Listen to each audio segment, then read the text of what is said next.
தூத்துக்குடி அனல்மில் நிலையத்தில் ஏற்பட்ட தீ விபத்தில் பல கோடி ரூபாய் மதிப்பிலான பொருட்கள் நாசம். 420 மெகாவாட் மின் உற்பத்தி பாதிப்பு. திமுக அரசின் ஊழல் வித்தைகள் இனி மக்களிடம் செல்லாது.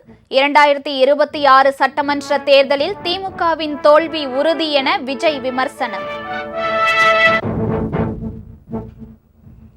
மருத்துவமனையில் அனுமதிக்கப்பட்ட இசையமைப்பாளர் AR ரகுமான் வீடு திரும்பினார். தற்போது நலமுடன் இருப்பதாக குடும்பத்தினர் தகவல்.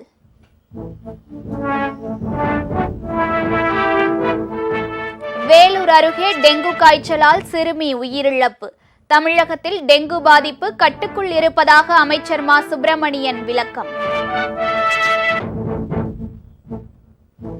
வில்வித்தை பயிற்சியாளர் உசைனுக்கு 5 லட்சம் ரூபாய் தமிழக அரசு நிதியுதவி. உடல்நிலையை கருத்தில் கொண்டு மருத்துவ சிகிச்சைக்காக வழங்கப்பட்டது. ஏமனில் அமெரிக்கா ராணுவம் நடத்திய தாக்குதலில் கிளர்ச்சியாளர்கள் 24 பேர் உயிரிழப்பு. பதிலடிக்கு கிளர்ச்சி படையும் தயாராகுவதால் பதற்றம்.